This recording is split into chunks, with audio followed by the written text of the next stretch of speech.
Magandang araw. Kakita ako bato nga may lumot to. Ito dito.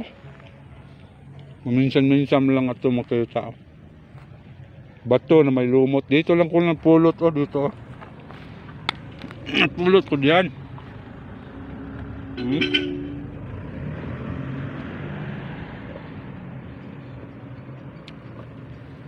Malayo sila, taga-tagom yung taga dyan. Tagom. Itong napulot ko na may lumot na bato. Ito lang di ba? Napakasimple lang ang bato na may lumot. O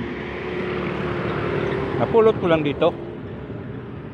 Wala naman akong makikita dito na iba pang may lumot. Ito lang ang buhay na buhay ang lumot na to. May lumot to. So ibig sabihin dito malamig. Pati bato linulumot na. So ito lang nilulumot na to. So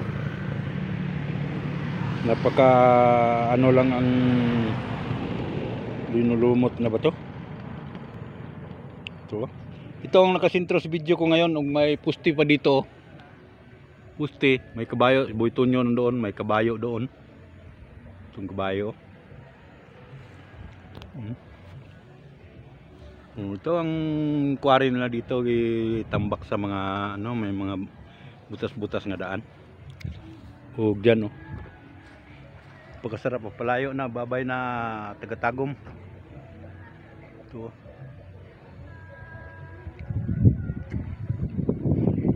Ito ang puok na ito. Dinadayo ito ng mga malayong mga lugar. Tulad namin, malayo na kami, sa sulok na kami. Dinadayo na namin dito kasi napakagandang tanawin ng nandito. Biro mo yan na may mga dumi ng kabayo. Kita mo yan? May lumot kung nakita minsan-minsan lang natin makita may lumot. Dito lang ka makakita og mga lumot. So ibig sabihin malamig dito, no? Pwede natin dalhin dito pero baka mahuli tayo sa bawal to. Bawal siguro yan. So hanggang dito na lang tayo muna. Hanggang sa susunod natin pagkita. Bye-bye. God bless you.